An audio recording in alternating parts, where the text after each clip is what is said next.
The garden can be full of fun, mystery, and surprise. Join me as we explore ways to bring these elements into the garden. Coming up next.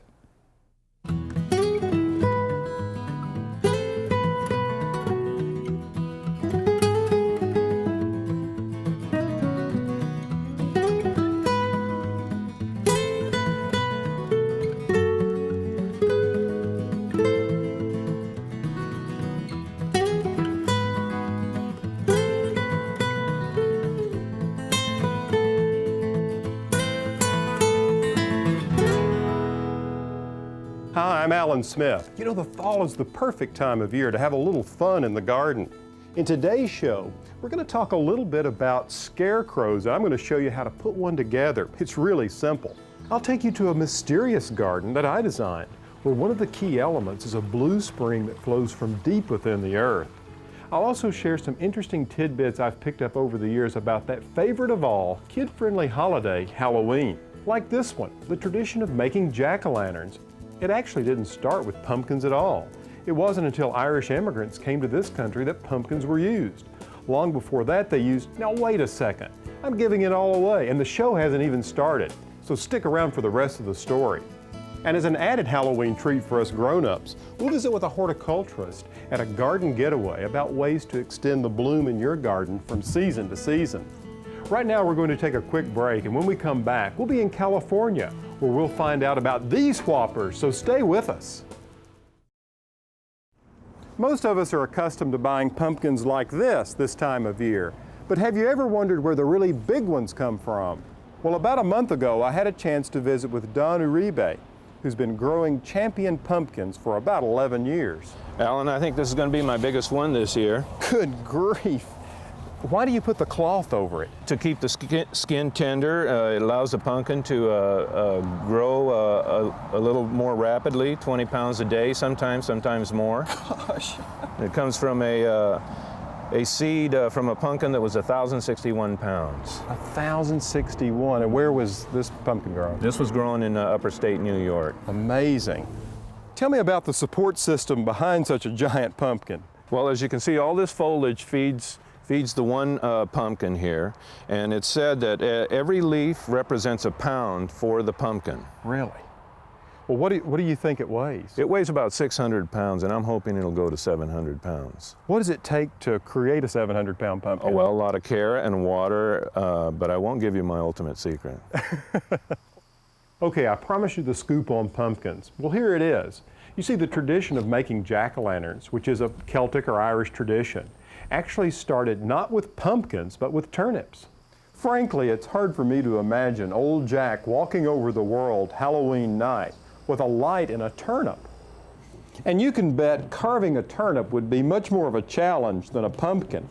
And you'd actually miss out on the opportunity to stick your hands in there and pull out all of the slimy goo and seeds.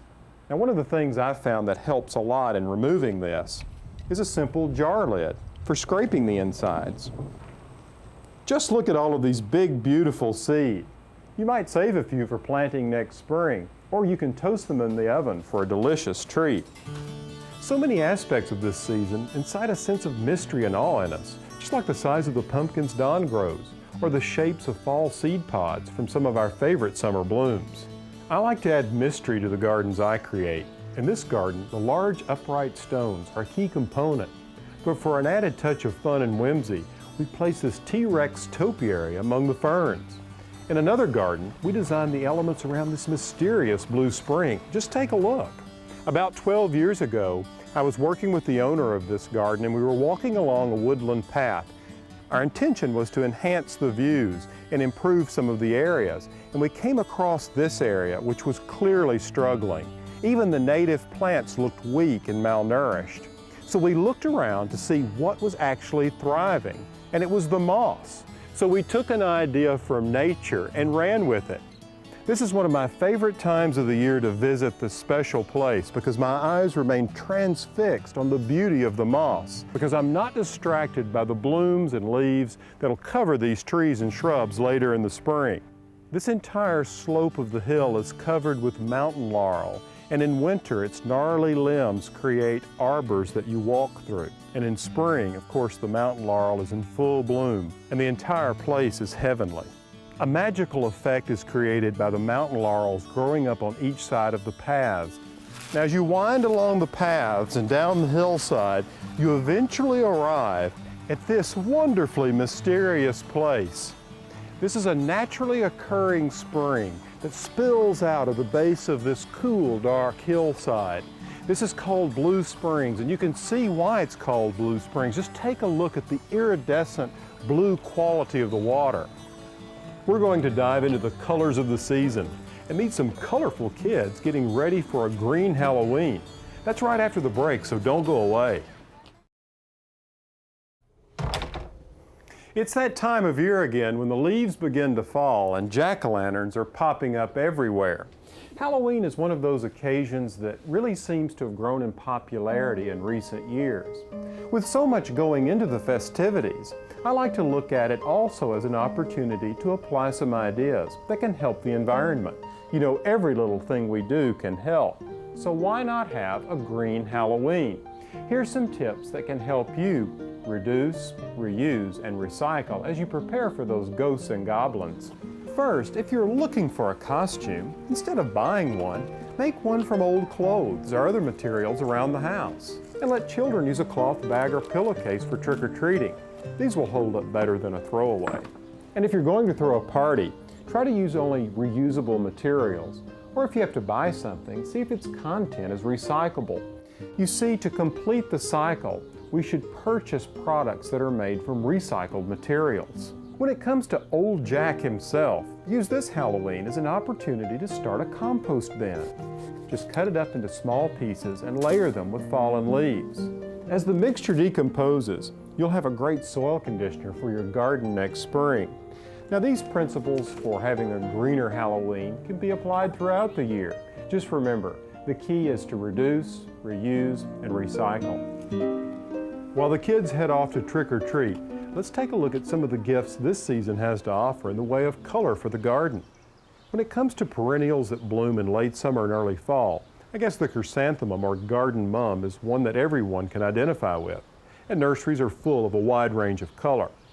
Like the next guy, I think chrysanthemums are fine, but there's a whole world of other fall-blooming perennials out there that you might look into. These include asters and perennial sunflowers, and the aromatic bluebeard or Caryopteris, all the way up to vigorous growing vines like this sweet autumn Clematis. And for the shade, there's the beautiful Japanese Anemone and this interesting toad lily. The tiny flowers look like little orchids. Now, for tips on extending the colors in our flower beds from season to season, let's stop in and visit with horticulturist Hank Bruno at Callaway Gardens in Pine Mountain, Georgia, a garden theme park dedicated to conservation.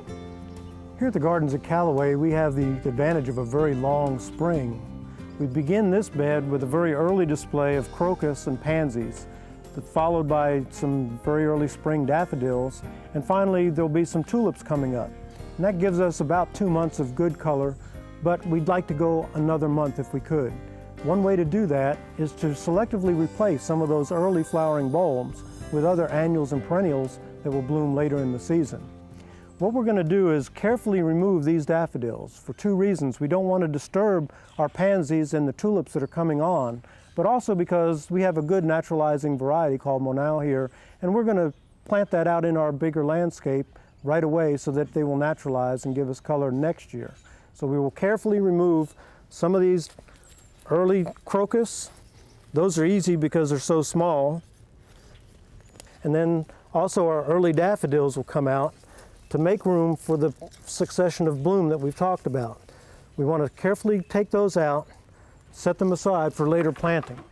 While you're getting these bulbs out, it's important to pry them and not dig them, because digging will actually disturb the roots of your other plants. So we're trying to hold on to some of these tulips and pansies. We're going to get underneath the bulb and lift the bulb at the same time that we're prying up with our trowel. And that gets the bulb out with its roots intact. And if we disturb the pansy, it just needs to be poked back down. I like columbine. There are many different species, and columbine is a good naturalizer in the woodland garden. It can also help us to extend our annual displays. So with this Columbine Vulgaris, we simply take it out of its container, loosen the root ball, pull the soil back between the pansies, and set it in place. Now, as our tulips come out and bloom along with our pansies, this columbine will give us the next season of color. Next, I'll show you how to put together this scarecrow, a true symbol of fall. We'll get started right after the break.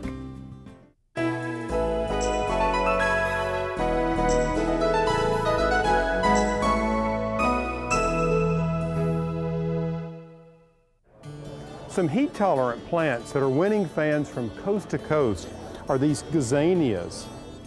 You can expect to fall in love with this gorgeous variety's large daisy-like flowers.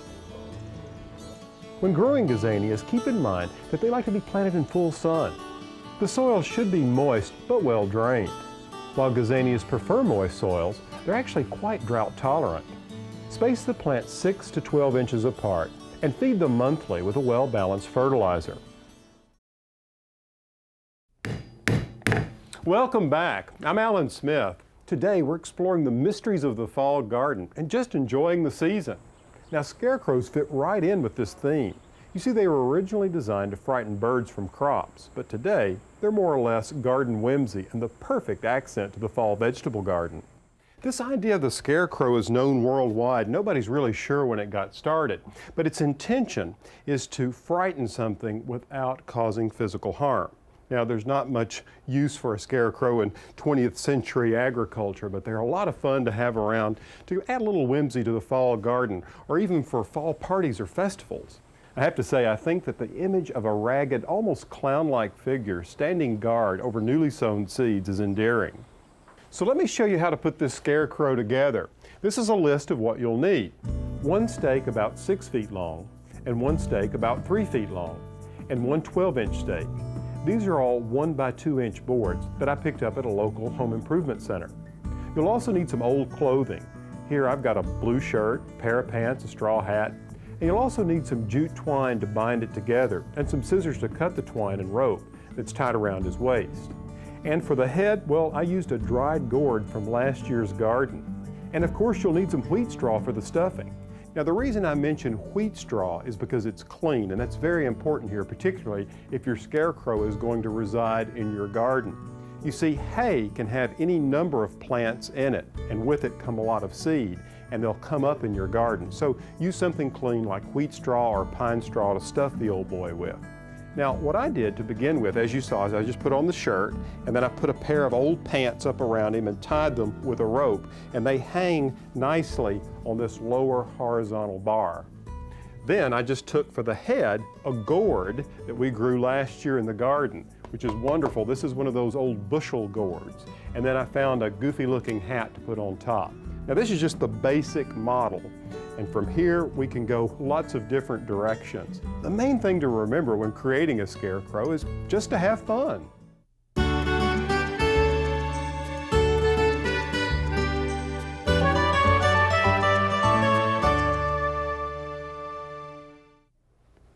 All right, now it's time to pull some viewer mail from the old email bag. Now, this is from a viewer in Chicago, Illinois, and she writes, I was wondering how artichokes are grown. Well, you know, one of the great joys of my career is to be able to travel all over the country, often the world, and see new and interesting plants and how they're grown. A few years ago, I had an opportunity to spend some time in California, along the Central Coast. And as you know, this is real artichoke country. This is where most of the artichokes are grown for the United States. In fact, Castroville, California is known as the heart of artichoke country, and it's been celebrating this famed crop for over 45 years now. I guess you realize you're a garden nerd when you know you get into plant trivia. Now here's one for you that you can drop at your next Seed Savers meeting. Did you know that the first artichoke queen was Marilyn Monroe? Yep, as a matter of fact, she was crowned queen in 1947 in Castroville, California. How's that? You know, I've tried to grow artichokes ever since I first saw them growing in the vegetable gardens at Mount Vernon, the home of George and Martha Washington. But frankly, I've never had any luck. If you've ever tried to grow artichokes and had the same bad results as me, don't beat yourself up because they can be fairly finicky. You see, artichokes are sensitive to temperature. They don't like it too hot or too cold. The plants just can't take extremes. Areas of the country where winters are mild and summers are cool are ideal. So my solution for artichokes in the garden is just not to grow them. Actually, I grow a close cousin to the artichoke called Cardoon. You see, it has the same handsome foliage and thistle-like bloom. The ancient Greeks and Romans ate Cardoon, and it's still a popular vegetable in some European countries. But the hot summers in my area cause the plant to be bitter and inedible. We'll get a delicious recipe that's one of the most popular we've ever featured on this show. That's right after this break, so don't go away.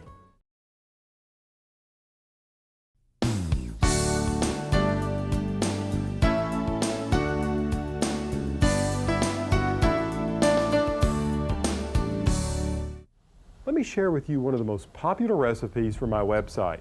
It's an easy-to-make appetizer that takes advantage of the delicious flavor of artichokes. In the past, I've spent hours going through recipes, looking for that perfect appetizer or snack. And you know, I always seem to fall back on the same old recipe. One a friend gave me years ago, and it's become one of my favorites. This is simple, easy to put together, and doesn't take much time at all. The only problem with it is that it tastes so good, I often eat all of it before my guests arrive. Even though fresh artichokes are hard to beat, canned ones are readily available in the grocery store, and I think they're actually better for this recipe. To put this together, just mix 2 cans of drained artichoke hearts quartered with 1 cup of mayonnaise and 1 cup of freshly shredded Parmesan or Romano cheese. Bake at 350 for 20 minutes. Now, the aroma of this dip is outstanding. It's always amazing to me how 3 basic ingredients can come together to make such a delicious treat. Now, it's best served warm, in my opinion, with your favorite cracker. Do you have a favorite recipe you'd like for me to try? Maybe a question or a comment. Be sure to check out my website and our free weekly newsletter. Now, as soon as I get this guy dressed, I'm going to carry him out into the garden. It looks like he shops at the same store I do. I hope you've enjoyed today's show as we've explored the fall's mysteries. Giant pumpkins, blue springs, beautiful flowers, and of course, a new garden helper. I hope you've enjoyed today's show and that you'll remember just to get out there and have some fun and grow something. From the garden, I'm Alan Smith.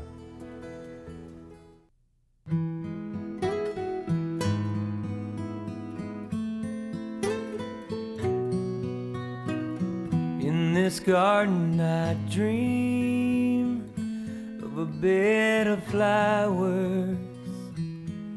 Bluebirds sing of the beauty all around us. And every time the sun comes out, I can't help but smile. Oh, no, I can't help but smile.